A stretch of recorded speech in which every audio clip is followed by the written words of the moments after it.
శ్రమ కలిగినా భయపడకు, శ్రమ పెరిగినా బెదిరిపోకు. శ్రమ కలిగినా భయపడకు, శ్రమ పెరిగినా బెదిరిపోకు. శ్రమలందు దేవుని ప్రేమించిన, శ్రమలందు దేవుని ప్రేమించిన సమకూడును మేలు కొరకు, అన్ని సమకూడును మేలు కొరకు.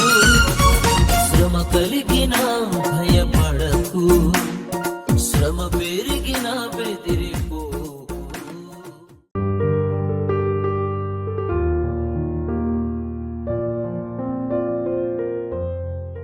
మహాశ్రమలు అనే శీర్షికలో ఇవాళ మనం ధ్యానించే అంశము those who came from great tribulation.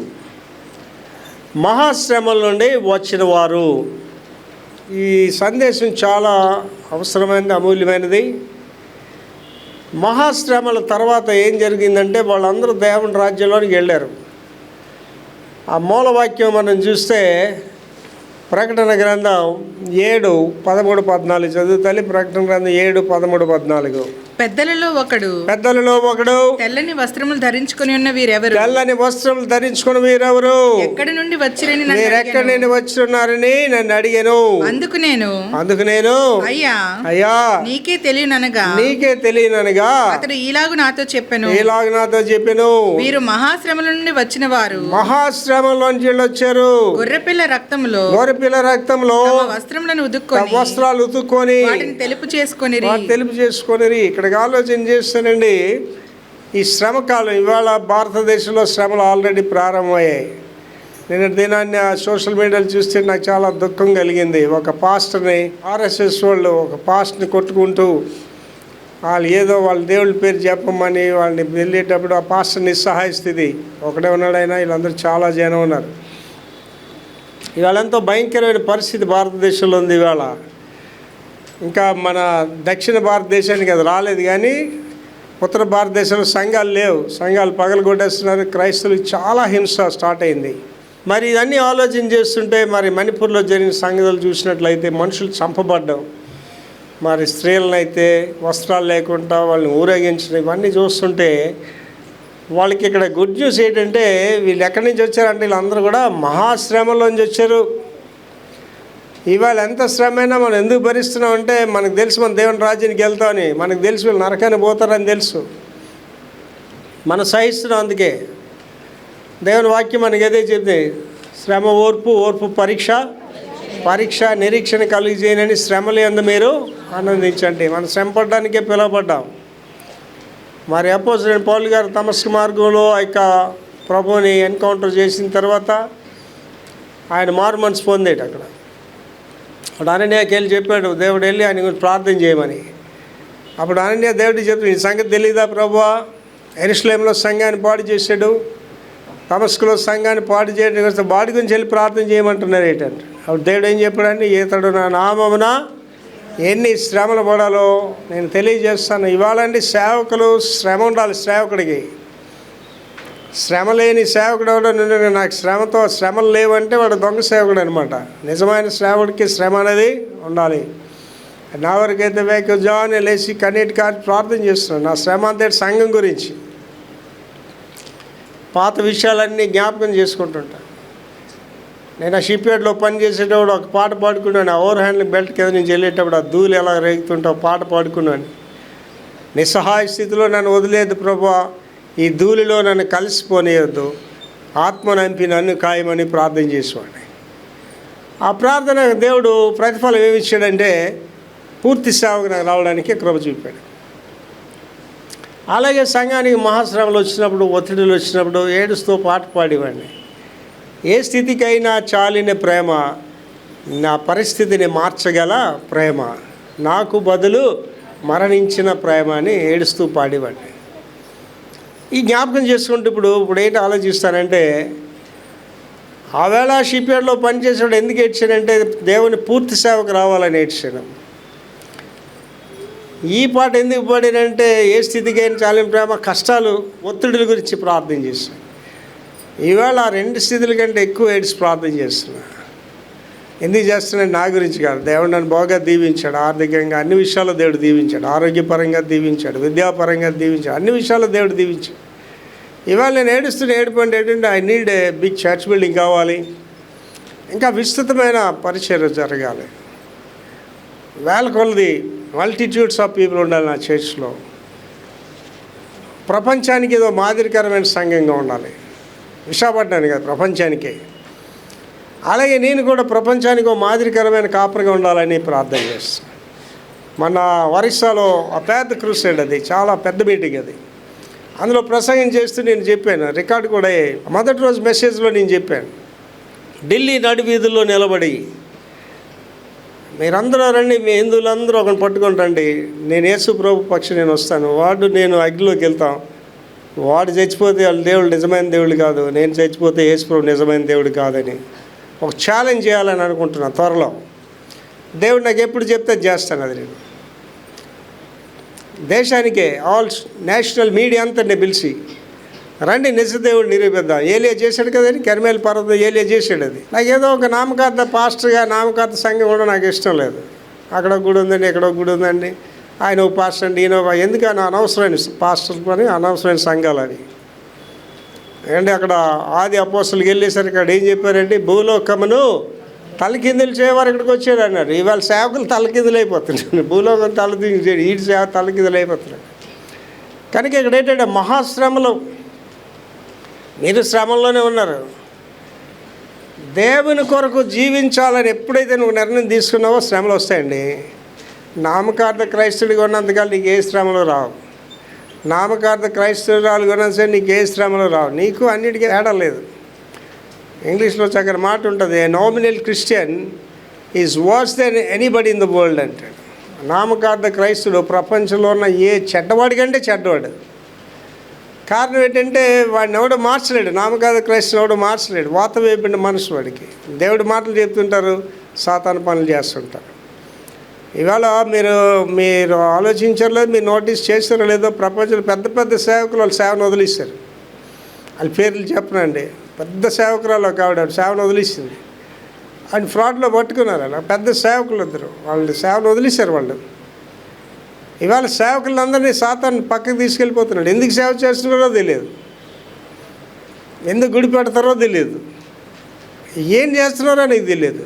మన సేవకుడు నాతో ప్రయాణం, నేను అడిగాను, సార్ మీకు విశాఖపట్నంలో దేవుడు సంఘం పెట్టమన్నాడు అని అడిగాను. మీరు కనిన సంఘమా లేదా ఈ సంఘాల నాకు కూరుతున్నారని అడిగాను. నవ్వుతున్నాడు, ఏ సమాధానం చెప్పట్లేదు. ఏంటి మనది కనిన సంఘం, ఇది కొనిన సంఘం కాదు. ఏంటి వాళ్ళు విశాఖపట్నంలో చూడండి, కుక్క కొడుకు లగున్న సంఘాలు 10 మంది ఉంటే ఒక చేర్చు, 20 మంది ఉంటే ఒక చేర్చు.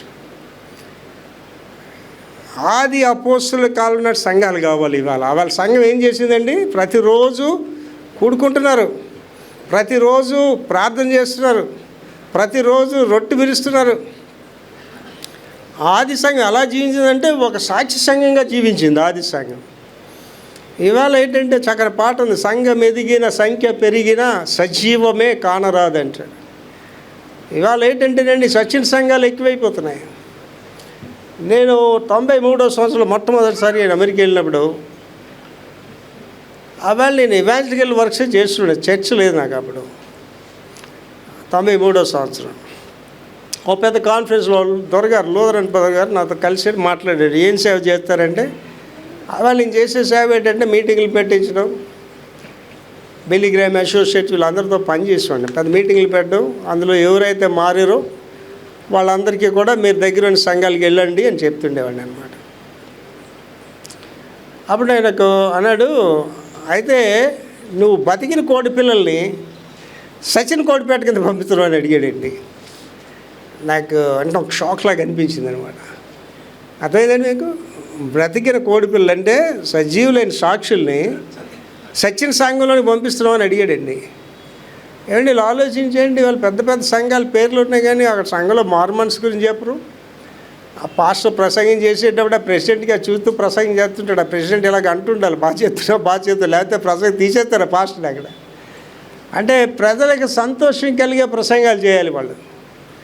విషాదకరం ఏంటంటేనండి, ఇవాళ మారు మనసు గురించి చెప్పే సేవకులు లేరు. ఇవాళ మారు మనసు పొందండి, రక్షణ పొందండి, కన్నీరు గార్చండి, వేకుజానే లేగండి.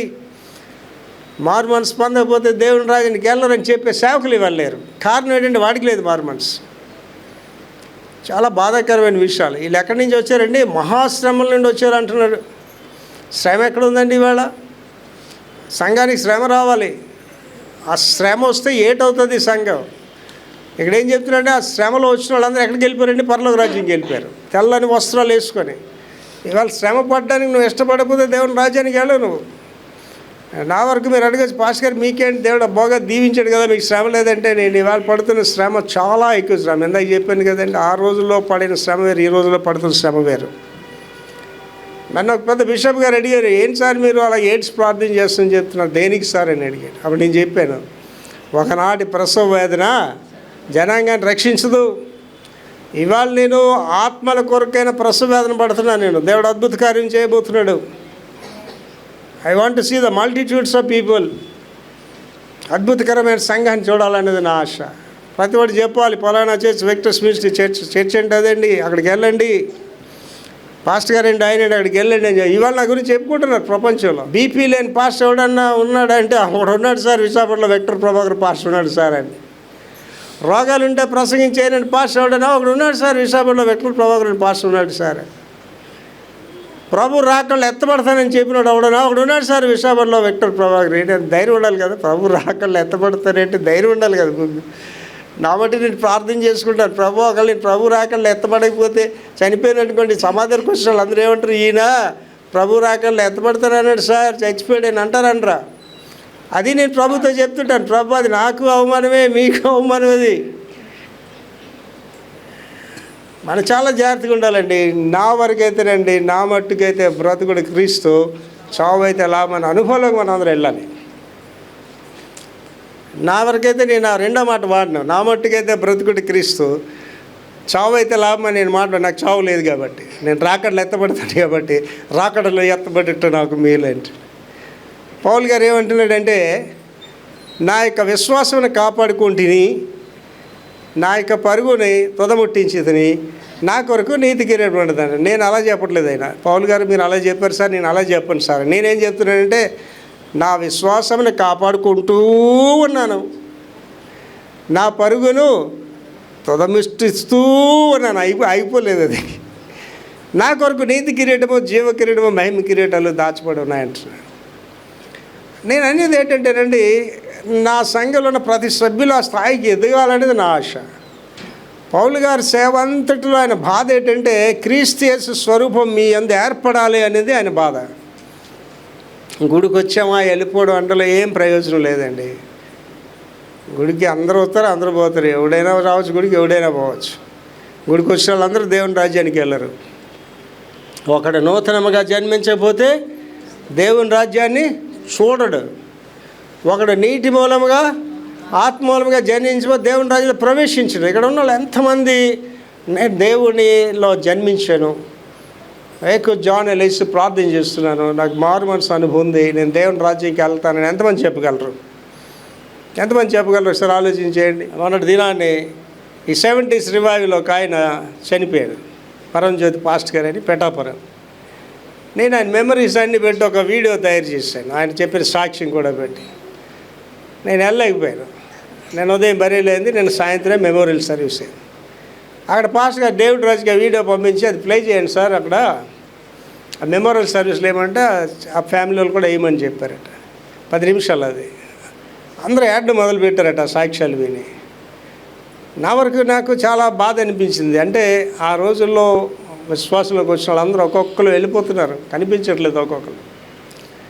ఇవాళ నేను పని చేసిన వాళ్ళందరూ కూడా వాళ్ళు లేరు, ఇవాళ ఎవరు లేరు. ఆర్ఆర్కే మూర్తి గారితో కలిసిపోయి లేరు ఆయన. ఇవాళ మాస్లమణి గారితో ఇక్కడ నుంచి కలిసి పనిచేసిన ఆయన లేరు. ఇవాళ అబ్దుల్ హక్ అని బెలిగ్రామ్ అసోసియేట్స్తో కలిసి పనిచేసిన వాళ్ళు ఊరు లేరు.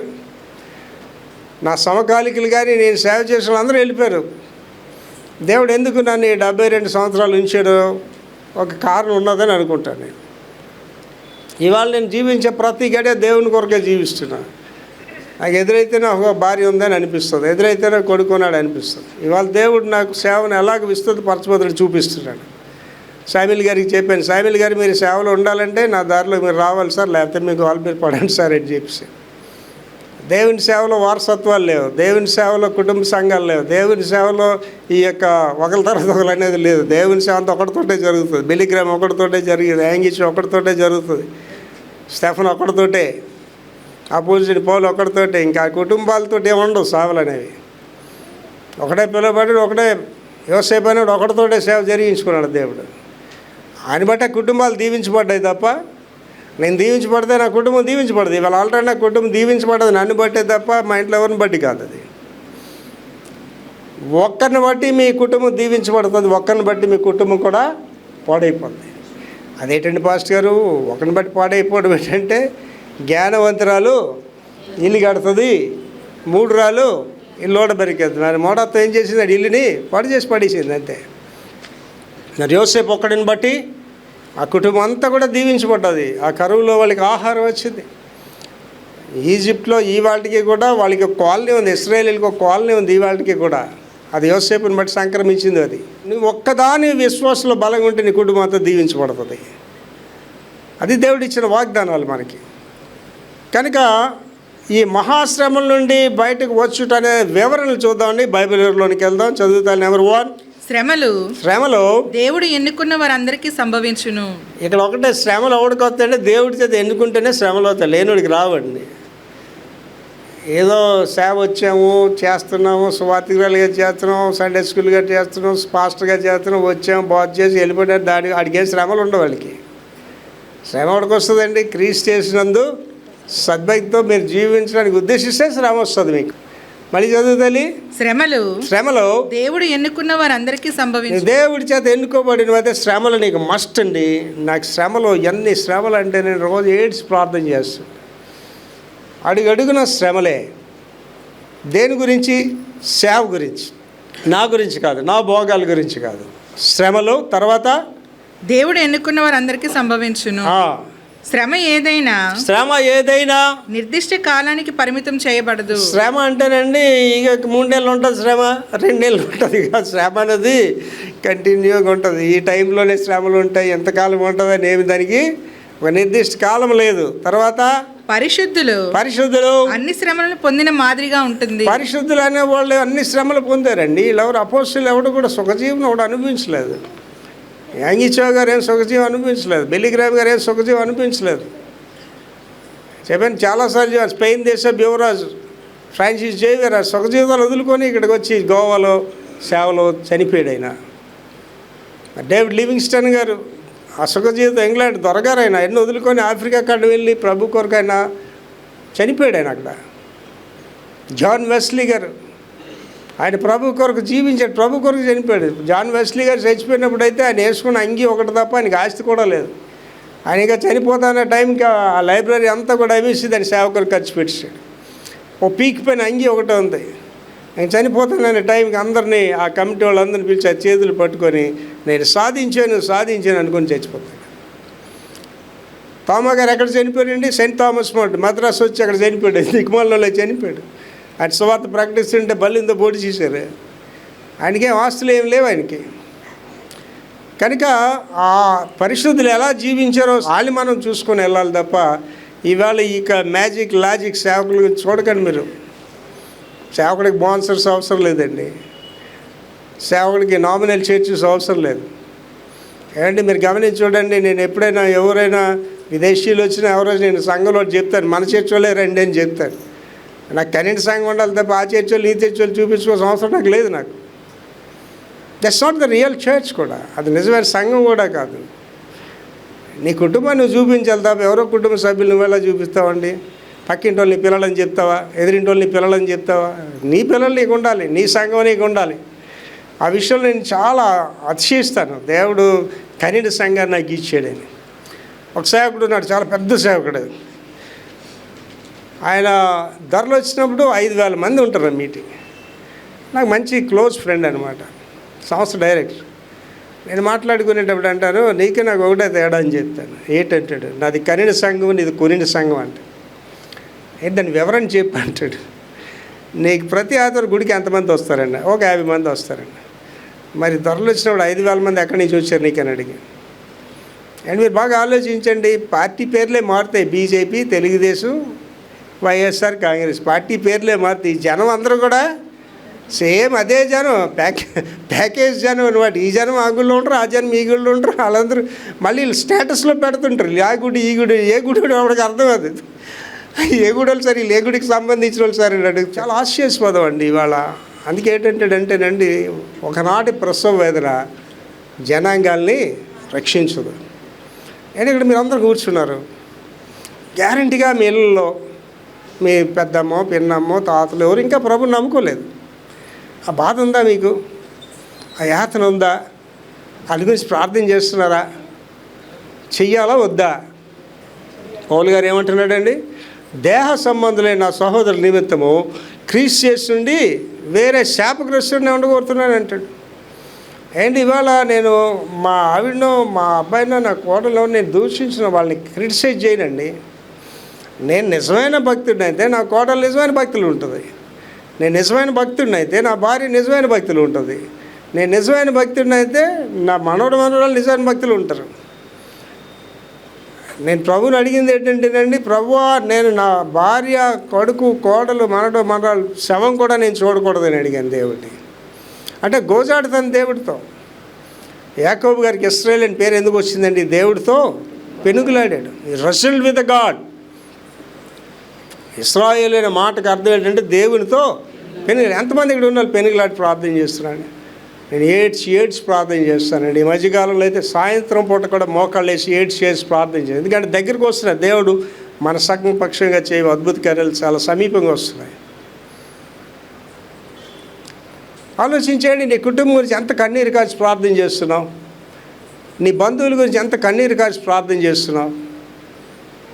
ఆలోచన చేసుకోండి. అదే చెప్తున్నాడు, చదవ మళ్ళీ అది. పరిశుద్ధులు అన్ని శ్రమలను పొందిన మాదిరిగా ఉంటుంది. నెక్స్ట్, మహాశ్రమ అనే పదము, మహాశ్రమ అనే పదం కొత్త నిబంధనలో 4 సార్లు కనిపిస్తుంది. కొత్త నిబంధనలో ఈ మాట 4 సార్లు ఉన్నది అంటున్నాడు. తర్వాత యేసు రాకడకు ముందు హింస మరియు శ్రమలు సంభవిస్తాయి. యేసు రాకడ అంటే ర్యాప్చర్.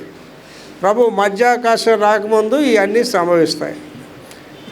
కనుక శ్రమలకు మనం సిద్ధపడి ఉండాలి. ఏంటి ఇవాళ ఇప్పుడు నేను చెప్తున్న మాట వింటే చాలామంది బిషప్లు నాకు ఫోన్ చేశారు, సార్ ఎంత ధైర్యంగా చెప్తున్నారు సార్, మీరు ఢిల్లీ వీధికి వెళ్ళి ఛాలెంజ్ చేస్తారు. ఎస్ చేస్తానని చెప్పానండి. అందరూ అంటున్నారు నన్ను పిలండి సార్, ఆ రోజు మేము వస్తాం సార్ రెండు అని చెప్పాను. నేను నేషనల్ మీడియానే పిలిచాను, మీరు రాడని నాకేటాను. అంటే నాకు దేవుని కొరకు అతిసాక్షిగా జీవించాలి, దేవుని కొరకు గొప్ప కార్యాలు చేయాలని ఆశలో ఉన్నానండి. విలియం కేరీ ఆయన ఒక్కడే వచ్చాడండి, ఇంగ్లాండ్ దేశం నుంచి ఒక్కడే. ఆయన రావడమే కష్టాలు పడుతూ వచ్చాడు. సిరంపూర్ కలకట్టా ప్రదేశ్లో ఒంటరిగా వచ్చాడు. ఆయన భార్య చచ్చిపోయాడు, ఆయన పిల్లలు చచ్చిపోతే ఎవరు సహాయం కూడా చేయలేదు సమాజం చేయడానికి. అటువంటి భయంకరమైన పరిస్థితి ఎదుర్కొన్నాడు విలియం కేరీ. కానీ ప్రభు కొరకు ఆయన జీవించాడు. ఇవాళ ఆయన స్థాపించిన యూనివర్సిటీలోనే నేను చదువుకున్నాను, విలియం కేరీ యూనివర్సిటీ. 230 సంవత్సరాలు పైబడిపోయింది ఆయన వచ్చి. కానీ ఆయన గురించి ఇంకా చెప్పుకుంటున్నాం. నా డిగ్రీ మీద ఉంటుంది, bachelor in theology, Serampore university బొమ్మ ఉంటుంది. సిరంపూర్ యూనివర్సిటీ కూడా నేను వెళ్ళాను, నా బీడీ గ్రాడ్యుయేషన్ అక్కడే డిగ్రీ తీసుకున్నాను. మహానుభావులందరూ కూడా ప్రభువు కొరకు హతులైపోయారు. నాకు అదే ఆశ, ఏలియా మీ వంటి మానవ స్వభావం కలిగిన వాడే, అతడు ప్రార్థన చేస్తే 3.5 సంవత్సరాలు వరుసగా. నేనేమంటున్నాను, ప్రభా గతం ప్రభా, ఇప్పుడు అది కాదు నాకు కావాల్సింది. విక్టర్ ప్రభాకర్ మానవ స్వభావం కలిగిన వాడే, వాడు ప్రార్థన చేసి అద్భుతాలు జరిగిన ప్రజలు చెప్పాలి. అండ్ ఇవాళ క్రైస్తవులుగా సువార్థికులుగా ఎక్కడ ఉన్న వాళ్ళు ఉన్నారు. మిమ్మల్ని ఎవరైనా పక్కింటి వాళ్ళు వచ్చి మా అమ్మాయికి బాగోలేదు ప్రార్థన చేయమని అడిగారా? మా ఇంటి పరిస్థితి బాగోలేదు ప్రార్థన చేయమని అడిగారా? వాళ్ళకంటే అన్యాయంగా మనం జీవిస్తున్నాం. ఒకసారి ఆలోచన చేసుకోండి. ఎంతమంది మనలో క్రీస్తుని చూస్తున్నారు? చదవ మళ్ళీ మాట. యేసు రాకడకు ముందు హింస మరియు శ్రమలు సంభవించును. తర్వాత రాకడలో ఎత్తబడిన వ్యక్తులు శ్రమలలో విశ్వాసులుగా మారుతారు. ఇది చాలా భయంకరమైంది. ఎవడైతే రేప్చర్లు ఎత్తబడరో ఆ దొంగ పాస్టర్లు అందరూ అర్థమైపోతుంది, దొంగ క్రైస్తవులు అర్థమైపోతుంది. మహాశ్రమలు స్టార్ట్ అయిపోతాయి. ఆ మహాశ్రమలో 3.5 సంవత్సరాల్లోనే రక్షణ ఉండదు, తర్వాత రక్షణ కూడా ఉండదు. వీళ్ళకి అర్థమైపోద్ది, అమ్మ బాబోయ్ ఈ 3.5 సంవత్సరాల్లో ప్రభు కొరకు అతిసాక్షులుగానే అయిపోవాలని నిర్ణయం రాపితే దేవుని రాజ్యానికి వెళ్ళడు వాడు. రెండోసారి మీరంతా ఆలోచించండి. మొన్న ఆయన చనిపోయాడు, పరంజ్యోతిగా చనిపోయినప్పుడు ఆయన సాక్ష్యం అది. ఆయన 80 years వరకు ఎంతవరకు వచ్చాడు ఆయన. ఆ సాక్ష్యాలన్నీ వినేటప్పుడు ఎంత గొప్ప సేవ చేశాడు ఆయన. సంఘం నడిపిస్తున్నాడు. ప్రభు దగ్గరికి వెళ్ళిపోయాడు. ఎంతమంది వెళ్ళిపోయారు? చాలామంది వెళ్ళిపోయారు. నేను ప్రార్థన చేసినట్టు పితరులందరినీ జ్ఞాపకం చేసుకోండి సార్ మాట్లాడుతుంటాను పితరులతో. అద్భుతమైన సేవ చేసిన వాళ్ళు వెళ్ళిపోయారు. ఇవాళ రేపు మీరు వెళ్ళిపోతారు. మీరు వెళ్ళిపోయినప్పుడు అక్కడ ఏం చెప్తారు ప్రభు దగ్గర? What you will say? నువ్వు మంచి క్రైస్తవుడిగా జీవించావా? మంచి క్రైస్తవులుగా దీవించావా? నువ్వు మోసం చేసుకుని ఇతరులు మోసం చేస్తున్నావా? ఒకసారి ఆలోచన చేసుకోండి. అండి నా వరకు నేను చెప్తున్నానండి, I'm very transparent in the sights of God. దేవుని దృష్టిలో నేను యథార్థంగా ఉన్నానండి. ఎక్కడ కూడా తలంపులు కూడా తప్పు చేయటం లేదు. నాకు తెలుస్తుంది ఎక్కడైనా మాటలు ఎక్కడైనా పొరపాటు ప్రభుని అడుగుతున్నా, క్షమాపణ అడుగుతున్నా. And I want to be transparent in front of the people. ప్రజల ఎదురుగా కూడా ట్రాన్స్పరెంట్గా ఉండాలి. ఏంటి మీరు చెప్తున్నారు కదా చాలామందికి, మా పాస్టర్ గారు అందరు పాస్టర్ గారు కారణం చెప్తున్నారు కదా. నేను ఆ సేవకుని అడిగాను, నీకు 30 సంఘాలు ఉన్నాయి, 30 సంఘాలు ఇలా పైలు చర్చిలేనా నేను ఒకడైనా ఒకడిని కన్నామని అడిగాను. చెప్పలేకపోతున్నాడు ఆయన. మరి దేవుడు ఎలా పిలిచాడని చెప్తున్నారు సార్ మీరు అని అడిగాను. You have to give birth for the children. ఆత్మలో నువ్వు పెయిన్ ఇవ్వాలి, ఆత్మలో కనాల పిల్లల్ని.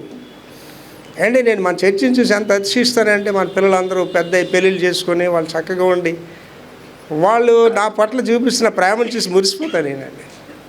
అలా అంటారు, పాస్టర్ గారు మీరు ఆ వాళ్ళు మమ్మల్ని కాదుకోకపోతే, మీరు నాతో లేకపోతే నా వివాహమే లేదండి అంట. నిజమైన కాపరి గొర్రెల కొరకు ప్రాణ, పక్క గొర్రెలు ఆ గొర్రెలు తీసుకొచ్చి నా గొర్రెలు అని చెప్తే ఆడు నిజమైన కాపరి అవుతాడు. వాడు నిజమైన కాపరి కాదు. వాడు చాలా జాగ్రత్తగా ఉండాలండి. క్రైస్తవులు అనేవాడు చాలా కేర్ఫుల్గా ఉండాలి. చదవం అదే మాట. రాకడలో ఎత్తబడిన వ్యక్తులు మనం ఎప్పుడైతే రాకడలో ఎత్తబడలేదో శ్రమలలో విశ్వాసులుగా మారుతారు. శ్రమల్లో ఏంటైపోతారంటే ప్రభు గారు చచ్చిపోవడానికి కానీ సిద్ధపడిపోతారు. కారణం ఏంటంటే అది లేకపోతే నరకాన్ని పోతారు వాళ్ళు. 2 గమ్యాలండి. 1 నిత్య జీవం, 2 నిత్య నరకం. ఇది నిత్యం ఉండదు, అది నిత్యం. ఎక్కడికి వెళ్ళాలో మీరే డిసైడ్ చేసుకోవాలి. నేనే డిసైడ్ చేసుకోవాలి. పాస్టర్ గారిని అడగరు ఒకటి వచ్చి, నా భార్యకు నన్ను ఒకటి వచ్చి అడగరు. ఆవిడ విశ్వాసం ఆడిదే, నా విశ్వాసం ఆవిడ ప్రార్థన చేసుకుంటుంది లేదు, ఆవిడ విశ్వాసం ఆవిడదే. సామిల్ బాబు విశ్వాసం సామిల్ బాబుదే, నా కూతురు విశ్వాసం, నాకు ఎవరు విశ్వాసం వాళ్ళదే. ఒంటరిగా వెళ్తాం, తీర్పు చూసాను వెళ్ళిపోతాం అంతే. నీ గురించి నువ్వు జాగ్రత్త పడాలి, చాలా కేర్ఫుల్గా ఉండాలి. ప్రభు రాకడ చాలా సమీపంలో ఉంది. తర్వాత విశ్వాసుల కోసం క్రీస్తు విరోధి చేత చంపబడతారు. విశ్వాసులు క్రీస్తు విరోధి చేత చంపబడతారు. ఏంటి వాళ్ళు చాలా జాగ్రత్తగా ఆలోచించారు. క్రీస్తు విరోధులు అంటే వీళ్ళే, ఈ ఆర్ఎస్ఎస్లు, ఈ బీజేపీ, వీళ్ళే క్రీస్తు విరోధులు. చంపేస్తున్నారు కదండి వాళ్ళు, మనుషుల్ని, పాస్టర్లను చంపేస్తున్నారు. మనకి ఇంకా రాలేదు. దక్షిణ భారతదేశం కొంత సేఫ్గా ఉన్నాం. ఇక్కడ కూడా మారిపోతాయి రోజులు త్వరలో. అల్లర్లు జరుగుతున్నాయి. ఇక్కడ చంపే పరిస్థితులు లేవు ఇంకెక్కడ. తర్వాత శ్రమకు ముందు చనిపోయేవారు దానిని అనుభవించరు. ఎవడైతే ఈ యొక్క రాకడలు ఎత్తబడతాడో ఆడు అదృష్టవంతుడండి. అందుకే మీకు చెప్తాను, ప్రభు రాకడ సిద్ధపడి ఉండండి. నిన్నెవడో భక్తురాలని అనవసరం లేదు, నిన్నెవడో భ్రష్టురాలని కూడా అనవసరం లేదు. నీకు నువ్వే చూసుకో అంతే. నాకు నేనే చూసుకో. నన్ను ఎవడని వచ్చి మీరు దేవుళ్ళ మాట్లాడుతున్నారంటే నీ పని నువ్వు చూసుకోరని చెప్తాను. నన్ను ఎవడు మీరు మంచివాళ్ళు సార్ అంటే నీ పని నువ్వు చూసుకోరని, మీరు చెడ్డోళ్ళంటే థ్యాంక్ యూ సార్ అంటారు. అది నువ్వు చెడ్డోడు అంటే చెడ్డోడు వైపు, అది నువ్వు మంచోడు అంటే మంచోడు కూడా అయిపో. నువ్వేటో నీకు తెలుసు. Should be prepare, get ready. రాకడలు ఎత్తబడకపోతే ఆటోమేటిక్ దేంట్లోకి వెళ్ళిపోతామండి, శ్రమల్లోకి వెళ్ళిపోతాం. తర్వాత దేవుని ఆజ్ఞను పాటిస్తూ విశ్వాసంలో ఉన్నవారు పరలోకంలో ఉంటారు. దేవుని ఆజ్ఞలు పాటించాలి, విశ్వాసంలో ఉండాలి. అదే పౌలు గారు చెప్పారు, నా విశ్వాసమును కాపాడుకుంటున్నాయి. ఏంటి విశ్వాసం పోయిన తర్వాత నీ బ్రతికి వాల్యూ ఉందండి. ఏంటి నేను మన మీటింగ్లో చెప్పాను, క్రైస్తవులు సేవకులు పెద్దోళ్ళు ఒక చిన్న లాజిక్ మిస్ అవుతున్నారు. ఒక చిన్న లాజిక్ ఏంటంటే, ఒకడు సర్వలోకము సంపాదించుకొని తన ప్రాణాన్ని పోగొట్టుకుంటే ఏం ప్రయోజనం? చిన్న లాజిక్ మిస్ అవుతున్నారు వాళ్ళు. ఏం చేస్తామండి, బోల్డ్ సంపాదించుకున్నాం, ఎన్ని మేళ్ళు ఉన్నాయి? 10 మేళ్ళు ఉన్నాయండి. ఎన్ని కార్లు ఉన్నాయి? 10 కార్లు ఉన్నాయండి. ఆలోచించేసి నీ డబ్బు నీతో రాదు, నీ హోదా నీతో రాదు. ఇవాళండి దేవుడు నాకు పెద్ద ప్రామిస్ చేశాడు, చూపిస్తున్నాడు గొప్ప ఆశీర్వాదం. నేను అడుగుతాను, ప్రభా డబ్బు నాకు ఇవ్వకుండా ఆ వ్యక్తే వచ్చి అన్ని ఖర్చు పెట్టేలా చేయండి ప్రభా. డబ్బు కూడా నాకు ముట్టుకోవడం ఇష్టం. డబ్బు అనేది ఏంటంటే మనుషులు పాడు చేస్తుంది వాళ్ళ డబ్బే. అండ్ ఇవాళ నేను ఆ కన్వెన్షన్లో మాట్లాడితే మా అమ్మ గుడ్డు 4 మొక్కలు గస్తే చెప్పానండి. ఇవాళ నా పరిస్థితి అలా లేదు. నా పరిస్థితి ఎక్కడో దేవుడు పెట్టిండే. కానీ ఎందుకు నేను అమలీల గురించి చెప్తున్నా, ఇంటర్మీడియట్ వరకు కరెంట్ అంటే నాకు తెలియదు. ఎందుకు చెప్తున్నానండి, ఆయన మర్చిపోలేదు నేను అవన్నీ కూడా. అవన్నీ మర్చిపోవడం వల్లే సౌలులో నిశ్రీసాడు దేవుడు. గాడి దగ్గర అండి రిపేర్స్ ఉండవు. మీరు అటు గమనించుకోండి, దేవుడి దగ్గర రిపేర్లు ఉండవు, రీప్లేస్మెంటే, తీసి పారేస్తాడంటే దేవుడు. రిపేర్ లేదు ఆయన దగ్గర, రిపేర్ లేదు, సౌల్ తోసి పడేసాడు అంతే, అయిపోయింది అడి పని. దావీదు ఏంటంటేనండి, ఇంకా దేవుడు కొట్టకముందు మారాడు కాబట్టి బతికాడు, లేకపోతే దావీదు కూడా పోతాడు, చరిత్రహీనుడిగా మిగిలిపోతాడు దావీదు కూడా. దావీదు అంత చక్కని మాట అన్నాడండి, దావీదు తప్పుని కప్పుకొనక ఒప్పుకొని విడిచిపెట్టాడు. ఇవాళ చాలామంది ఏమనుకుంటారంటే నన్ను ఎవడేం చేయలేడు, నేను రాజుని, నేను రాని అని అనుకుంటాడు. నెబుకద్నెజరు ఏం చేశాడండి, గడ్డి మేసాడు నెబుకద్నెజరు. పెద్ద పెద్దోళ్ళండి, నేను వీళ్ళందరినీ జ్ఞాపకం చేసుకుంటాను. పెద్ద పెద్ద సేవకులు ఎలా భ్రష్టులు అయిపోయారు, విధానవంతులైన వారు ఎలా భ్రష్టులు అయిపోయారు అన్నీ జ్ఞాపకం చేసుకుంటానండి. ఆ జ్ఞాపకం ఉంటాను, కళ్ళ ముందు పెట్టుకుంటాను. భయంతో వణకతో మీ రక్షణ కొనసాగించుకోండి. ఇవాళ మనిషికి ఏంటంటే అహంకారం ఎప్పుడైతే వచ్చిందో అయిపోయింది, మీ పని అయిపోయింది అంతే. నాశనంకు ముందు గర్వము, పడిపోవడానికి ముందు అహంకారం. చదవ మళ్ళీ అదే, దేవుని ఆజ్ఞలను పాటిస్తూ విశ్వాసంలో ఉన్నవారు పరలోకంలో ఉంటారు. తర్వాత ఘోరమైన పాపం ఉన్నప్పటికీ ఈ శ్రమల యొక్క తీర్పులు పాపులను కూడా తన కుమారుడైన యేసుక్రీస్తుపై విశ్వాసం ఉంచేలా నడిపించాలా దేవుడు కోరుకుంటున్నాడు. నువ్వు ఎంత పాపమైనా సరే ఒకే ఒక దేవుడి దగ్గర రక్షణ ఉందండి, ఒకే ఒక దేవుడి దగ్గర క్షమాపణ ఉందండి, ఒకే ఒక దేవుడు విమోచన, అదే యేసు దేవుడు అండి. ఒకే ఒక దేవుడు అండి, నశించిన దానిని వెతికి రక్షించడానికి వచ్చి ఆయన యేసు ప్రభు అండి. దావీదు గారు మంచి అనుభవం చెప్తాడండి, యెహోవా ఉత్తముడని రుచి చూసి తెలుసుకోండి అండి. నా జీవితంలో ప్రభుని రుచి చూసి తెలుసుకున్నానండి, అందువల్ల నాకు తెలుసు దేవుడి శక్తి ఏంటో నాకు తెలుసు. అండ్ ఎంతమంది ఎర్ర సముద్రం 2 పాయలుగా ఉందని నమ్ముతున్నారండి, ఎంతమంది 40 లక్షల మందికి దేవుడు 40 పోషించాలని నమ్ముతున్నారండి, ఎంతమంది అన్నకి దేవుడు పిల్లనిచ్చాడు నమ్ముతున్నారండి. అంటే వినడం వరకే, ఎంతమంది నమ్ముతున్నారు. నమ్మితే మీరు వేరేగా ఉంటారు, మీరు వేరే లెవెల్ ఉంటారు, మీ ఫెయిత్ వేరే లెవెల్ ఉంటుంది. అండ్ నా ఇప్పుడు ఈ మాటలు ప్రపంచానికి వెళ్ళి ఎంతమంది పాస్టర్లు చెప్పగలరు, ఢిల్లీ నగర వీధుల్లో ప్రభు కొరకు సాక్షిగా ఉంటే ఎంతమంది చెప్పగలరు? భయపడికి ఆడికే విశ్వాసం లేదు, వాడే దొంగ సేవకుడిగా జీవిస్తున్నాడు, ఆడవాడికి సాక్షిగా నిలబెడతాడు వాడు. ఎంతమంది సేవకులు నాలుగు గద్దిని చెప్పగలుగుతున్నారండి, ఎంతమంది సేవకులు నాలుగు వేగజాన్ని లేచి ప్రార్థన చేసి చెప్పగలుగుతున్నారండి. అండ్ మొన్నటి దినాన్ని ఆ యొక్క ఒరిస్సాలో ఆ యొక్క ట్రైబల్ కన్వెన్షన్లో ప్రార్థన చేశారు. ప్రభు నాకు చెప్పాడు, ఉదయం 2:30 గంటలు నీలో మోకాలు ప్రార్థించారు అక్కడ చిన్నబడంలో. దేవుడు నాకు చెప్పాడు, ఇవాళ మీటింగ్లో ఆఖరిగా అందరు నిలబెట్టి ప్రార్థన చేయించు, పరిశుద్ధాత్మల మీదకి వస్తుంది అని చెప్పాడు. ప్రార్థన చేసిన పరిశుద్ధాత్మ వచ్చింది. వాళ్ళందరూ కేకలేసి చెప్పారంటే ESVS కుమార్ గారు నాకు ఫోన్ చేస్తున్నాడు, బావగారు ఎంత గొప్ప సేవకుని తీసుకొచ్చారండి, పరిశుద్ధాత్మ శక్తి ప్రజల మీదకి వచ్చేలాగా ప్రార్థించి సేవకుని తీసుకొచ్చారు. ఇవాళ నేను కోరుకుంటున్న సంఘం అదే, నాకు నామకాత క్రైస్తవులు వాళ్ళు ఆ గుడికి ఈ గుడికి వెళ్ళి నాకు అసలు అవసరం లేదు, నమ్మకస్తులు కావాలి, నీతి కలిగిన వాళ్ళు కావాలండి. ప్రభు గారు నేను చనిపోతానని వాళ్ళు కావాలి, సాక్షికరంగా ఉండే వాళ్ళకి కావాలి, అటువంటి సంఘ సభ్యులు కావాలి, అటువంటి విశ్వాసులు కావాలి, అటువంటి సువార్థికులు కావాలి. పాస్టర్ గారు ఇవన్నీ చెప్తున్నా మీరు అలాగ ఉన్నారని, నేను అలాగ ఉన్నాను లేదు, నేను అలాగ ఉన్నాను కాబట్టి మీరు అలాగ ఉండాలని కోరుకుంటున్నాను. That's my Dzire. పౌలు గారు ఎందుకు అలా చెప్పాడు, మీరు క్రీస్తు స్వరూపం మీ అందు వచ్చేవారు నా శ్రమను ఎందుకు చేయడు, ఆయన ఆల్రెడీ క్రీస్తు స్వరూపంలోకి వెళ్ళిపోయాడు ఆయన. అంటే నేను ప్రార్థించేగానే ఆకాశం తెరవబడం కనిపిస్తాను, నేను ప్రార్థన మోకాళ్ళు లేగానే దేవదూతలు నా చుట్టూ వచ్చేస్తాను, వెలుగు వచ్చేస్తాడు నా దృష్టిలో. మీ కష్టాలు నాకు దేవుడు చూపిస్తున్నాడు, మీ స్థితిగతులు నాకు దేవుడు చూపిస్తుంటాడు, మీ గురించి ప్రార్థన చేస్తుంటాడు. ఒక్కొక్కరు చెప్తే అర్థం కాదమ్మా, నీ సమస్యలో నీకు ప్రార్థన చేసి మీకు ఎలా తెలుసు పాస్టర్ గారు అంట, దేవుడు చూపిస్తుంటాడు, నీ సమస్యలో చూపిస్తుంటాడండి. ఆ స్థితిలో మన వెళ్ళాలి విశ్వాసాలు. అదొక కాపరికే కాదు, అందరికీ సాధ్యం అది. అన్న అక్కడ ఎయిడ్స్ ప్రార్థన చేస్తుంటే ఆ పాస్టర్కి అర్థం లేదండి, వెళ్ళికి అర్థం లేదు, అదేమో తాగేసి ఉన్నది అనుకుంటున్నాడు. ఆ సేవకుడికి అర్థం లేదు వీడి యొక్క బాధ. ఇవాళ సేవకులు అలాగ ఉన్నారండి. నాకు అవేళ 93వ సంవత్సరంలో దొరగారు చెప్పిన మాట అలా మైండ్లోకి వచ్చిందండి. మీరు బతికిన కోడి పిల్లలు తీసుకెళ్ళి సచ్చిన కోడిపేట కింద పెడుతున్నారా? అప్పుడే నేను నిర్ణయించుకున్నాను సంఘం ప్రారంభించాలని. మన సంఘం విశ్వాసం ద్వారా, పిలుపు ద్వారా, దేవుని ఏర్పాటుని బట్టి కట్టబెట్టి సంఘం. మన సంఘం చూడు ఎన్ని ఒడిదుడుకులు వచ్చాయి, ఎన్ని కష్టాలు వచ్చాయి, సంఘం అలాగే అభివృద్ధి చెందుతూనే ఉంది. మహామహిమలోకి ఇవాళ సంఘాన్ని నడిపించబోతున్నాడండి. నేను సిద్ధంగా ఉన్నాను, మీరు సిద్ధంగా ఉన్నారా? ఉండాలి. నా కుమారుడికి చెప్పాను, సిద్ధంగా ఉంటే నాతో ఉంటావు, లేకపోతే నువ్వు ఉండవు అని చెప్పాను.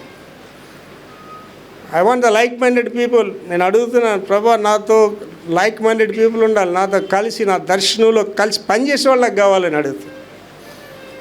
2-3 నా నామమున ఎక్కడ ఏకీవిస్తారో నేను ఉన్నానని చెప్పాడు దేవుడు అక్కడ.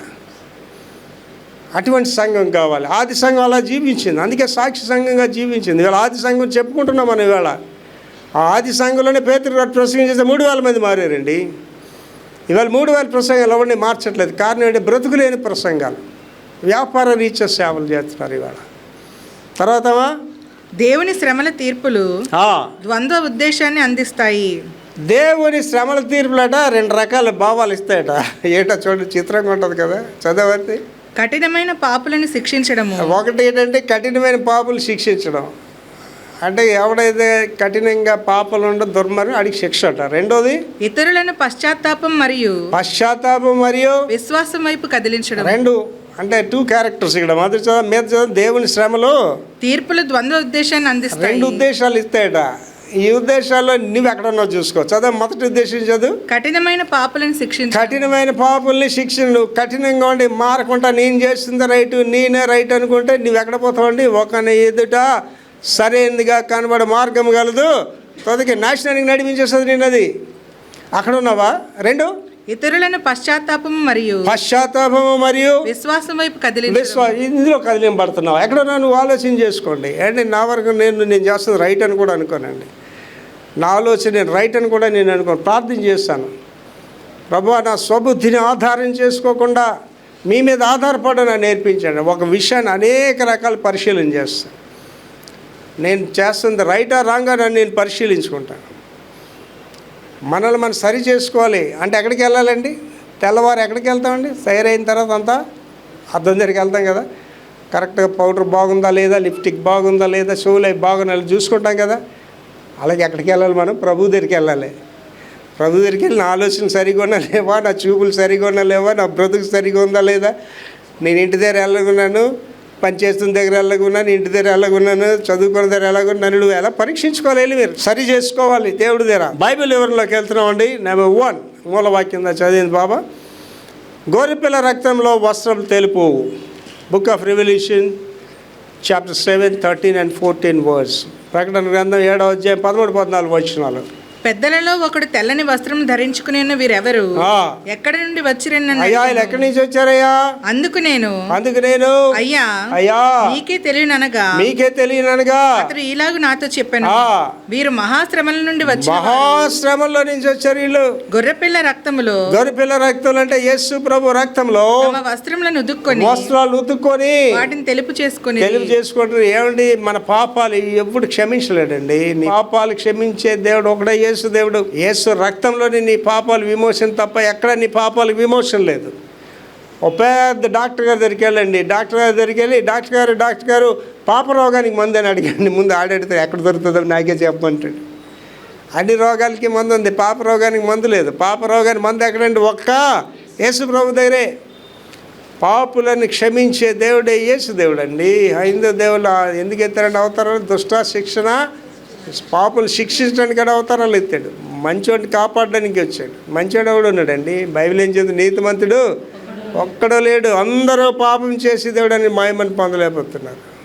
అది నువ్వు తెలుసుకుంటే జీవిస్తావండి, అది తెలుసుకుంటే బ్రతుకుతావండి, అది తెలుసుకుంటే ప్రభు రాజ్యంలోనికి వెళ్తావు. తర్వాత పాపం నుండి పవిత్రత, అంటే పాప జీవితం నుండి పవిత్రమైన జీవితంలోనికి వెళ్ళాలి. మొదటి యోహాను 1:7.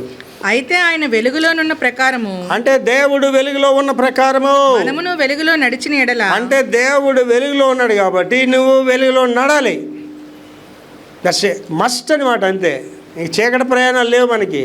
అయితే ఆయన వెలుగులోనున్న ప్రకారము మనమును వెలుగులో నడిచిన ఎడల మనం అన్యోన్య సహవాసం గలవారమైందు. దేవుడితో నువ్వు వెలుగులో నడిస్తే ఏమొచ్చేస్తుందండి? నీకు అన్యోన్య సహవాసం వచ్చేస్తుంది. ఏంటి చూడండి, బోజం ఫ్రెండ్స్ అంటే, ఎరా బాగున్నావా, బాగున్నావా, ఇలా ఉన్నావు, ఏంటి ఏం తిన్నావు, ఏంటి ఎంత చక్కగా మాట్లాడుకుంటామండి, బోజం ఫ్రెండ్స్.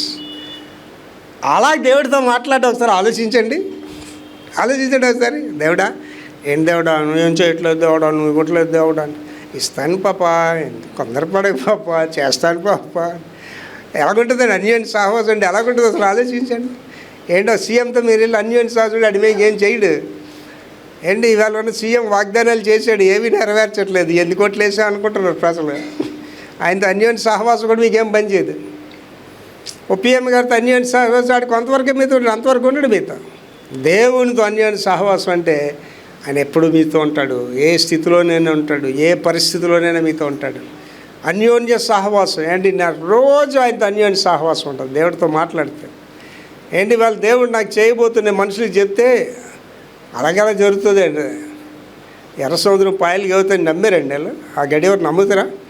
వాళ్ళు ఏమంటున్నారండి, ఎదురుగా సముద్రం వెనకాతల ఫరో సైన్యంలో చంపడానికి తీసుకొచ్చి ఇక్కడ మమ్మల్ని, మేము అక్కడే బాగుండేవాళ్ళు కదా, ఎందుకు తీసుకొచ్చి ఇక్కడ అంటున్నారు. మోషేకి కూడా తెలియదు ఆ ఎర్ర సముద్రం పాయలు అవుతుందని, ఆయనకి తెలియదు. దేవుడు చెప్పాడు ఆ కర్రలో కాబట్టి కొట్టాడు, సముద్రం పాయలు అయిపోయింది. ఏంటి ఇవాళ ఇన్ని కథలు విన్న మనం ఎలాగ ఉండాలండి? అప్పుడు వీళ్ళకి తెలియదు, వాళ్ళకి ఇప్పుడు మనకి అన్నీ తెలుసు కదా. ఎర్ర సముద్రం పాయలు అవడం తెలుసు, ఏ లేక ఆహారం పెరగడం తెలుసు, 40 సంవత్సరాలు పోషించడం అన్నీ తెలిసేవాళ్ళు మనకి. మనం ఎందుకు నమ్ముకోవట్లేదు యేసు ప్రభుని? నిన్న నేడు నిరంతరమైన ఏకరీతిగా ఉన్న దేవుడు. ఏంటి ఆలోచించండి, 72 సంవత్సరాలు నా అంత ఆరోగ్యం ఉన్నవాళ్ళు ఎంతమంది ఉంటారండి? కారణం ఏంటంటే ఆలోచనలో తప్పు, వాళ్ళ సేవ పరిచయంలో తప్పు, క్రైస్తవ జీవితంలో సరిగా లేరు వాళ్ళు, దేవునికి ప్రియులుగా లేరండి, అన్యోన్య సహవాసంతో లేరు దేవుడితో. నేను అప్పుడప్పుడు చాలా చమత్కారంగా సేవకులకు చెప్తుంటాను. పరలోక రాజ్యంకి వెళ్ళిన తర్వాత ప్రభు ఏంటి కోరుకుంటారు సేవకులందరూ? బలానమ్మకమైన మంచిదే. దేవుడు ఇంకో మాట అంటాడట నన్ను, నేనే చెప్తుంటాను, ఒరే విక్టర్ ప్రభాకర్, సేవ చేస్తే చేసేవి గంటరా, ఎంత విసిగించేవరా నన్ను, అస్తమాటు విసిగించేవాడివరా అంటాడట. దేవుని అలా విసిగిస్తాను నేను, దేవుని అడుగుతూనే ఉంటాను అలాగా. ఏంటి ఇప్పుడు 72 సంవత్సరాలు నాకు. మొన్న మేము వెళ్ళాం కదా పలాసీలో, నాతో పాటు ఆ సమవయస్కులు ఉంటారు కదా, నా పక్కన 70 సంవత్సరాలు ఒక ఆయన ఉన్నాడు. అలా ప్రయాణం వెళ్తూ నేను అడిగాను, సార్ మిమ్మల్ని ఎప్పుడు ప్రశ్న అడగలేదు, మీకు మిగిలిన జీవితంలో ఏం చేద్దామని ఉన్నది సార్ అని. ఏం చేస్తాను సార్, ఈ జీవితం ఇలా వెళ్ళిపోతే చాలండి. అక్కడికి వెళ్ళిన తర్వాత ఇంకొక ఆయన 78 సంవత్సరాలు అయినాడు. అని మేము ఎప్పుడు అడగలేదు ప్రశ్న, ఇంకా ఏం చేస్తాను తమ్ముడు, అయిపోయింది అంత అని చెప్పాడు. అయితే వాళ్ళు నన్ను అడిగారు తిరిగి, నువ్వేంటి చెప్తా అంటే, నా ప్రాజెక్ట్ అంతే చెప్తే, తమ్ముడు ఇంకా ఇన్ని చేయాలని ఉన్నాయా నీకని అడిగాడు. ఇంకా నేను 49 సంవత్సరాలు జీవిస్తాను, ఇదే ఆరోగ్యంతో ఉంటాను. ఏంటి నా 120 సంవత్సరాల మోషేకి దృష్టి మందగెళ్ళలేదు, శక్తి సన్నగెళ్ళలేదు. ఇంకా నాకు ఎడిషనల్ ఏంటంటే విస్తారమైన ఆశీర్వాదాలు ఇస్తానని చెప్పాడు దేవుడు. Over flowing funds. ఒక మణిపూర్లోనే 100 చర్చిలు కట్టాలని నా ఆశ అండి. ఒక మణిపూర్లోనే దేశం అంతా చర్చిలు కట్టాలని నా ఆశ. దేవుని కొరకు గొప్ప పనులు చేయాలనేది నా ఆశ అండి. ఇవాళ నేను మొన్నటి దినాన్ని దేవుడు నాకు పంపించబోతున్న దీవుల గురించి చెప్తే నా పక్కన ఇంకొక వ్యక్తి అంటారు, ఇవన్నీ జరుగుతాయా? విశ్వాసులకే తెలుస్తాయి, అవిశ్వాసకి తెలియదు. విశ్వాసం అన్నది నిరీక్షింపడి యొక్క నిజస్వరూపము, అదృశ్యమైనవి వంట రుజువు. నేను ఒకసారి మీరు ఆలోచన చేసుకోండి, ఇవాళ మీ కుటుంబ పరిస్థితి ఇలాగ ఉంది. ఒకసారి వెనక్కి వెళ్ళండి, 10 సంవత్సరాలు వెనక్కి వెళ్ళండి. ఆ 10 సంవత్సరాలు వెనక్కి ఎప్పుడు ఊహించారా ఇలాంటి స్థితిలో వాళ్ళు ఉంటారని? అది ఇంకొక 10 సంవత్సరాలు వెనక్కి వెళ్ళండి, ఎక్కడో గాలిలో కలిసిపోతాం అనుకునే రోజులు అవి. ఇవాళ మీ స్థితిని మార్చేసాడు కదా దేవుడు. రేపు ఎందుకు మార్చాడు దేవుడు? దేవుడు ఎందుకు ఇవ్వడండి? తన స్వకీయ కుమారుణ్ణి సైతం మీ కొరకు బలిగా ఇచ్చిన దేవుడు మీకు ఏమి ఇవ్వకుండా ఉంటాడు? మీ సమస్యలు కానీ మీ అవసరాలు చాలా చిన్నవండి దేవుడికి, చాలా చిన్నవి. అవే పెద్ద సమస్యలు అనుకుంటున్నారు మీరు. అవి దేవుడి దృష్టికి సమస్యలే కాదు అవి. కనుక దేవుడిని నమ్మాలి, అన్యోన్య సహవాసం కలిగి ఉండాలి. తర్వాత అప్పుడు ఆయన కుమారుడైన యేసు రక్తము ప్రతి పాపము నుండి మనలను పవిత్రులనుగా చేయను. అది అన్యోన్య సహవాసం. ఎప్పుడున్నావో నువ్వు పాపివే. పాపి కానివాడు ఎవడు లేడండి. అందరూ పాపం చేసేంటే అర్థం ఏంటి? అందరూ పాపులని అర్థం. ఓ పాపుల్లారా అని పిలాలన్నమాట వాళ్ళు. ఎవరినైనా పాపిని పిలిచి తప్పుకుంటారండి? మగుడిని పిలిస్తే పర్లేదు, ఆడమనిషిని పిలిచి వెళ్ళి ఓ పాపి అని పిలిస్తే అలా ఆయన ముందు ఏంటో నేను పాపి అని పిలుస్తున్నాడు పాస్టర్ గారు అని అడుగుతాడు. కానీ వాక్యం ఏం చెప్తుందండి? అందరూ పాపం చేసి ఎవడు మంచివాడు లేడండి. ఏవిడి మంచివాడు ఎవరు లేరు. వీళ్ళందరికీ ఏమంటున్నాడండి? యేసు రక్తంలో మనకి విమోచన అంటున్నాడు, మనకి విడుదల అంటున్నాడు, నీ పాపాలు నేను జ్ఞాపకం చేసుకొని అంటున్నాడు. తర్వాత ఏమంటున్నాడండి? నిర్జీవ క్రియలను విడిచిపెట్టి దేవుణ్ణి సేవించడం. నిర్జీవ క్రియలు అంటే సచిన క్రియలు, పనికి మాలివి, ఈ లోకానుసారమైన క్రియలు విడిచిపెట్టి దేవుణ్ణి సేవించడం. హెబ్రీ పత్రిక 9:14, హెబ్రీ 9:14. నిత్యుడగు ఆత్మ ద్వారా తన్ను తాను దేవునికి నిర్దోషినిగా అర్పించుకొనిన క్రీస్తు యొక్క రక్తము నిర్జీవ క్రియలను విడిచి జీవము లేని క్రియలను విడిచి జీవము గల దేవుని సేవించటకు మీ మనస్సాక్షిని ఎంతో ఎక్కువగా మనస్సాక్షికి ఎంతో ఎక్కువగా శుద్ధి చేయను. మన క్రియలు ఏంటంటే జీవము లేని క్రియలండి, డెడ్ డీడ్స్, సచ్చిన క్రియలు అవి. ఏం చేస్తున్నాం ఒకసారి ఆలోచించండి. మన జీవితాలు ఎలా సాగుతున్నాం ఒకసారి ఆలోచించండి. విశ్వాసాలు ఉన్నావా? జీవం కలిగి ఉన్నావా? నీ గురించి ఎవరైనా గొప్పగా చెప్తున్నారా? నీ గురించి అసలు సంతోషం ఫీల్ అవుతున్నావా? దేవుడు నా ప్రార్థన విన్నాడని సంతోషం ఫీల్ అవుతున్నావా? దేవుడు నాతో ఉన్నాడని సంతోషం. నేను అంత నమ్ముతానండి, దేవుడు నాతో ఉన్నాడు, దేవుడు కార్యాలు చేస్తాడు, చేయకపోవడం అంటే లేదండి. God will do miracles. నీ గురించి అడుగుకుంటే వేరు, దేవుని గురించి అడిగేటప్పుడు మరి నిశ్చయంగా ఆయన కార్యాలు చేస్తాడు. తర్వాత అండి, రక్తం వలె ఎర్రనివైన పాపములు తెల్లని ఒకట. మన పాపాలు ఎలాగ ఉన్నాయటండి? రక్తంలాగా ఎర్రగా ఉన్నాయట, అవి తెల్లగా అయిపోతాయి అంటున్నాడు. యెషయా 1:18. యెహోవా ఈ మాట సెలవిచ్చుచున్నాడు. దేవుడు చెప్తున్న డైరెక్ట్గా ఈ మాట, రండి మన వివాదం తీర్చుకుందాం, మన గొడవలు తీర్చుకుందాం రండి. మీ పాపములు రక్తం వలె ఎర్రనివైన పాపాలు ఉన్నాయి చూసావా, రక్తం వల్ల ఎర్రగా ఉన్నాయి, అవి హిమము వలె తెల్లబడును. అవి హిమం వల్ల తెల్లగా చేసి. పాపం వల్ల ఏంటంటే, పాపం అనేది వెరీ డేంజర్ కదా. దురాశ గర్భం ధరించి పాపము కనును, పాపం పరిపక్వమే మరణానికి అంటుంది. నీ పాపం నేను విడిచిపెట్టదు, ఎవడ పాపాన్ని ఎవడు విడిచిపెట్టదు. అందుకేమంటాడు, మీ పాపాలు ఎర్రనివైనవి హిమము వలె తెల్లబడును. తెల్లగా అంటే ఏంటంటే, మీ పాపాలు ఇంకా మర్చిపోతాను, జ్ఞాపకం చేసుకొని అంటున్నాడు. తెల్లగా చేసేస్తాను. కెంపు వలె ఎర్రనివైనను, గొర్రెబొచ్చు వలె తెల్లగా చేసేస్తాను అంటున్నాడు. అంటే నీ పాపాలు రూపమే మార్చేస్తాను అంటున్నాడు అండి. ఏంటి, నేను చాలాసార్లు చెప్పాను, నా ఎదురుగా ఎవడ నిలబడ్డాను కూడా భయపడేవారండి. నా ఎదురుగా నిలబడ్డానికి కాలేజీలో కూడా అంత పెంకిగా ఉండేవాడు, వీధిలో అంత పెంకిగా ఉండాను, ఊర్లో అంత పెంకిగా ఉండేవాడు. ఎలాంటి ఫైటింగ్లు చేసేవాడు, మాకు టీం ఉండేది, ఫైటింగ్లు టీం ఒకటి ఉండేది. అందరూ దుర్మరణాలు పొందారు, అందరూ చంపబడ్డారు, కొంతమంది జైలుకి పోయారు. అందులో నన్ను దేవుడు తప్పించాడు వాళ్ళందరి నుంచి కూడా. ఇవాళ ప్రభు సాక్షిగా నన్ను నిలవబెట్టాడండి. ఇవాళ ఎవరైనా నాకు ఎదురైనా ఆశ్చర్యపోతారు, అయ్యో ఎలాగుండే వ్యక్తిని దేవుడు ఎలాగ మార్చాడు అంటే. ఇవాళ 70s రివైవల్ అనేదండి, అందులో పెద్ద పెద్దలు ఉన్నారు, కానీ వాళ్ళందరినీ నడిపించే కృప దేవుడు నాకు ఇచ్చాడు. అందులో కావిడి వచ్చి నన్ను పలకరించి, అంటే నా తల్లి సంఘంలో ఉండేది అనమాట. ప్రభాకర్ గారు మిమ్మల్ని చూస్తుంటే ఆశ్చర్యం వస్తుంది, ఏమని. ఆ రోజుల్లో ప్రభాకర్ గారేనా మీరు అని అనిపిస్తుంటుందండి. ఏమని మీరు ఎదురైతే భయపడిపోవాలండి, మీ పేరు చెప్తే భయపడిపోలేండి, కానీ ఇవాళ ఎంతమంది సేవకులు అయిపోయారండి. ఏం చేశాడండి దేవుడు? ఎర్రనమైనా పాపాలని తెల్లగా చేసేసాడు ఆయన. ఏంటి, దేవుడు నిన్ను తీర్చిదిద్దితే నేను ఎవడండి అంటున్నాడండి. అండ్ స్టూవర్ట్ పురం దొంగలు ఇవాళ ఏమైపోయారండి? రెవరెండ్, డాక్టర్, బిషప్లు అయిపోయారు. ఇవాళ వాళ్ళు ప్రసంగాలు చేస్తుంటే ప్రజలు మార్మన్స్ పొందేస్తున్నారు. దేవుడు దొంగలు సేవకులుగా మార్చాడు. మన పెద్ద బిషప్లతో మాట్లాడి దేవుడు మల్లడలు కావాలని అని. మోషే ఎవరండి? మోషే మర్డరర్, హంతకుడు మోషే. మన లెక్కలు అయితే మోషే సేవకి పనికిరాడని చెప్పేస్తాం, ఇంకా దేవుడు అని పిలిచి వాడుకున్నాడు. పౌలు ఏమంటున్నాడండి? నేను హానికరుడను, హింసకుడును, సంఘాన్ని పాడు చేసినోడు నేను అంటున్నాడు. ఆయన తీసుకొచ్చి దేవుడు సంఘాన్ని బలంగా వాడుకున్నాడు. వెంకట ప్రభాకర్ బలంగా వాడుకుంటున్నాడు దేవుడు. మిమ్మల్ని వాడుకుంటాడు, అందరినీ వాడుకుంటాడండి. నిన్ను మార్చేసి వాడుకుంటాడు దేవుడు. అది దేవుడిలోని గొప్పతనం. నేను ఒక పెద్ద వ్యక్తితో మాట్లాడితే చెప్పాను, రానున్న దినాల్లో నేను గొప్ప సేవగా వాడుకోబోతున్నాడు దేవుడు. వ్యక్తిగతంగా నీకు పలుకుబడి ఇవ్వదు. ఏంటి ఇవాళ వెక్టర్ ప్రభాకర్ అంటే ఏంటంటే, నాకు వాళ్ళ పేరు చెప్పుకోవాల్సిన పనిలోకి లేదు. వెక్టర్ ప్రభాకర్గానే నన్ను అందరూ గుర్తిస్తారు. నేను పలానా వాళ్ళ అబ్బాయినని, పలానా వాళ్ళ బ్రదర్నని చెప్పుకోవడం పని నాకేం లేదండి. నేను ఎక్కడికి వెళ్ళినా నన్ను వెక్టర్ ప్రభాకర్గానే నాకు గుర్తింపు ఉంటుంది. నేను చెప్పాను, ఆ వ్యక్తి నిన్నుగానే దేవుడు గణపరిచే రోజు దగ్గరగా ఉంది, చాలా దగ్గర ఉంది నీకు. అది ఒకరికైనా, అది నా ఒకరికైనా, ఇక్కడ ఉన్న మీకు అందరికీ కూడా అది ఆ తపన మనకు ఉండాలి. నేను ప్రభు కొరకు వాడబడాలనే తపన ఉండాలి.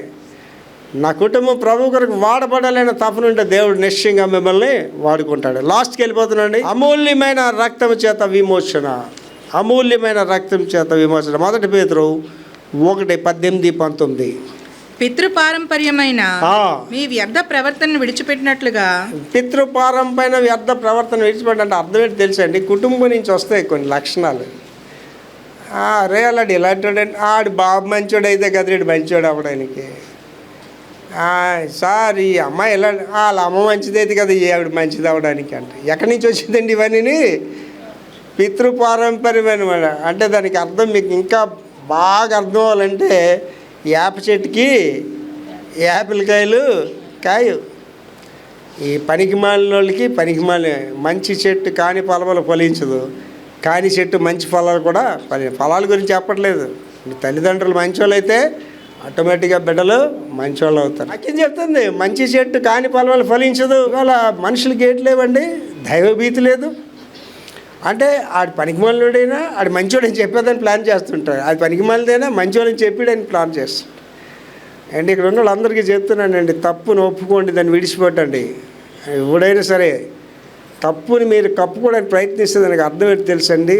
అగ్గిని తీసుకెళ్ళి బట్టల పెట్లు పెట్టడం అనమాట. ఏం చేస్తుందండి అది? బట్టలన్నీ తగలు పెట్టుకొని పెట్టిన కూడా గాలి చేస్తుంది. పాపాలు ఎప్పుడు కూడా విడిచిపెట్టండి, పాపాన్ని మీరు పోషించకండి.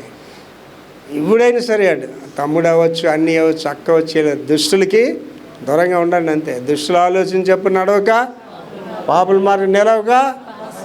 దుష్టులు అంటే పెద్ద కాలనీ ఉంది, దుష్టుల కాలనీ. మీ అన్నయ్య దుష్టుడు, మీ అక్కే దుష్టులు, మీ తమ్ముడే దుష్టుడు. పాపుల మార్గం అంటే పాపుల కాలనీ వేరేగా ఉన్నది ఏంటండి? మీ అమ్మే పాపి, మీ నాన్నే పాపి, మీ ఇంట్లోనే పాపులు ఉంటారు. అపాసకులు అంటే అందరిని హేళన చేస్తారు కదా, వాళ్ళు ఎక్కడ ఉన్నారు? మన ఇంట్లోనే ఉన్నారు. వాళ్ళకి దూరంగా ఉండమని చెప్పి దేవుని కొరకు నిలబడితే నిన్ను కూడా దేవుడు అలా వాడుకుంటాడు. నీ మాటలో నిలకడ ఉండాలి, నీ జీవితంలో నిలకడ ఉండాలి, నీ కుటుంబ వ్యవహారంలో నిలకడ ఉండాలి. నీకు నేను నమ్మాలి అవతలు. అమ్మో ఈ అమ్మగారు ఏది చెప్పినా రైట్ చెప్తారండి, ఈయన ఏది చెప్పినా రైట్ చెప్తాడండి. తర్వాత వెండి బంగారముల వంటి క్షయ వస్తువుల చేత, జాగ్రత్తగా వినండి ఈ మాట, వెండి బంగారాలు వంటి క్షయ వస్తువులు మీరు విమోచింపబడలేదు కానీ. అంటే అర్థం ఏంటండి? నిలువు దోపిడి. 10 కోట్లు లంచం తీసేసుకొని 1 కోటి రూపాయలు ఏమో వచ్చి దేవుడికి వేసిస్తే ఎంత మంచి దేవుడో, 1 కోటి ఇచ్చావు కదరా, నీ 9 కోట్ల లంచం కూడా క్షమించబడ్డా అంటాడా యేసు అంటాడండి. అలాగే ఇక్కడ అదే అంటున్నాడు, వెండి బంగారాలు వంటి క్షయ వస్తువుల చేత వీటి వల్లగా దేవుడి దగ్గర నువ్వు ఏది విత్తావో అది కోస్తావు. నువ్వు క్షమాపణ అనేది నువ్వు ఒప్పుకుంటేనే, లేకపోతే యోధాలకు నువ్వు కూడా భ్రష్టతలో పోతావు. చదవమా. వెండి బంగారముల వంటి క్షయ వస్తువుల చేత మీరు విమోచింపబడలేదు కానీ అమూల్యమైన రక్తము చేత, అమూల్యము అనగా నిర్దోషము నిష్కలంకమగు గొర్రెపిల్ల వంటి క్రీస్తు రక్తం ద్వారా విమోచింపబడితే. మీకు విమోచన ఎక్కడొచ్చిందంటే అమూల్యమైన రక్తము. ఏంటది? ఒక యేసు ప్రభు గారికి అది నీకు నాకు వర్తిస్తుందండి. నువ్వు దేవుని సేవ చేస్తే నువ్వు పవిత్రుడిగా ఉండాలి, యోగ్యుడిగా ఉండాలి. నీ యొక్క ప్రజెన్స్ ఆశీర్వాదకరంగా ఉండాలి, అవతల వాళ్ళకి నీ మాట ఆశీర్వాదకరంగా ఉండాలి. దేవుడికంటే ఇంక తిరగలేదు అక్కడ. అమూల్యమైన నిష్కలంకమును నిర్దోషమైన గొర్రెపిల్ల రక్తం అంటే యేసుక్రీస్తు రక్తంలో మనం మొదట ధ్యానించండి. గొర్రెపిల్ల రక్తంలో వస్త్రాలు ఉతుక్కొని వచ్చారు. ఇక్కడేమంటున్నాడండి? ఆ నిర్దోషమైన రక్తంలో మనం విమోచించబడ్డాం. వాళ్ళందరూ ఒకసారి ఆలోచించుకోండి. యేసు ప్రభుని ఒక్కసారైనా నీ జీవితంలో సంధించావా? ఒక్కసారైనా యేసు ప్రభు దగ్గరికి వచ్చావా? ఒక్కసారైనా కన్నీటి కాచి ప్రార్థన చేసావా? పాపినైనా నన్ను కరుణించు, పాపినైనా క్షమించాను ఒక్కసారైనా ప్రార్థన చేశారా? మరలా చెప్తున్నానండి, మరలా మీకు చెప్తున్నా, గుడికి రావడం వల్ల దేవుని రాజ్యానికి వెళ్ళరండి, కానుకలు ఇవ్వడం వల్ల దేవుని రాజ్యానికి వెళ్ళరు. యేసు ప్రభు రక్షకుడిగా ప్రభువుగా అంగీకరించిన వాళ్ళే, ఆ శిలువ రక్తంతో మన పాపాలు కడగబడిన వాళ్ళే దేవుని రాజ్యానికి వెళ్తారు. నీ డబ్బు నీతో రాదు, నీ వ్యాపారం నీతో రాదు, నీ ఆస్తులు నీతో రావు, నీ బంధువులు నీతో రావు, ఎవరు రాడండి. నేను ఒంటరివాడిగా తీర్పు సింహాసనం నిలబడతావు. అక్కడ నిలబడితే నీకు యోగ్యత ఏంటంటే ఆ శిలువ రక్తంలో పాపాలు కడగబడాలి, నూతన వ్యక్తిగా నువ్వు మలచబడాలి. ఇక్కడ ఉన్న వాళ్ళందరూ ఒకసారి ఆలోచన చేసుకుని ఒక్కసారైనా ఆ యేసు ప్రభు సన్నిధికి వెళ్ళి ఒక్కసారైనా ఏడ్చి ప్రార్థన చేశారా? ఒక్కసారైనా ప్రభువా నేను పాపినైనా ఒక మంచి వాళ్ళకి కనిపిస్తున్నాను, అందరికీ ఒక మంచి దానిలా కనిపిస్తున్నాను, కానీ అసహ్యమైన జీవితం జీవిస్తున్నాను ప్రభువా నన్ను క్షమించమని ఒక్కసారైనా ప్రార్థన చేశారా? నేను రోజు ఏడ్స్ ప్రార్థన చేస్తున్నాను తల్లి, రోజు ఏడ్స్ ప్రార్థన చేస్తున్నాను, ఆత్మలో తీవ్రత కలిగి ప్రార్థన చేస్తున్నాను. ఒక్కసారి ఆలోచన చేసుకోండి. దేవుడు అవిధేయులై తిరుగులాడి మూర్ఖతరం వారి తట్టు దినమెల్లా తన చేతులు చాచి పిలుస్తున్నాడండి. వెళ్ళకపోతే ఎవరికి నష్టం తల్లి? ఆ యేసు నాకు వద్దనుకుంటే ఎవరికి నష్టం? నేను ఇలాగున్నాను, బాగానే ఉన్నాను అనుకుంటే ఎవరికి నష్టం తల్లి? లోకము దాని నటనలు గతిస్తున్నాయి. త్వరలో నిర్ణయించుకోవాలి. మీరు నిత్య రాజ్యంకి వెళ్ళాలి, నిత్య మోక్షానికి వెళ్తారా, నిత్య నరకానికి వెళ్తారా? మీరే నిర్ణయించుకోండి. ఈ సమయంలో ఎక్కడ ఉన్న వాళ్ళందరూ దేవుడు నాతో మాట్లాడారు అనుకున్న వాళ్ళు, అయ్యగారు నాకు నరకం వద్దు పాస్టర్ గారు, నాకు నిత్య జీవం కావాలి, నా జీవితం సరిచేయబడాలి పాస్టర్ గారు, నా గురించి ప్రార్థించేయండి వాళ్ళు మీ కుడి చేయత్తండి, మీ గురించి ప్రార్థన చేస్తాను. సిగ్గుపడకండి, ఎవరు ప్రార్థన చేస్తాను. మహాపరిశుద్ధుని యేసునైనా కృపమేడ బిడ్డలతో మాట్లాడారు, నాతో మాట్లాడారు. ఎన్నిక లేని వాళ్ళు, పనికి మాలిన వాళ్ళు, ఎక్కడో గాలిలో కొట్టుకుని పోవలసి నన్ను రక్షించారు ప్రభువా. నాయన నా కొరకు శిలువ మీద గాయాలు పొందారయ్యా, నా కొరకు గాయాలు పొందారు, నా కొరకు రక్తం చిందించారయ్యా. నాయన నన్ను రక్షించిన ప్రభువా బిడ్డలు రక్షించండి, నన్ను కాపాడిన ప్రభువా బిడ్డలు కాపాడండి. నాయన మమ్మల్ని అందరినీ నూతన సృష్టిగా చేయండి ప్రభువా. నీ కొరకైన బలమైన ఘనమైన సాధనాలుగా మమ్మల్ని జీవింప చేయమని యేసు పరిశుద్ధ నామములో వేడుకుంటున్నాం తండ్రి.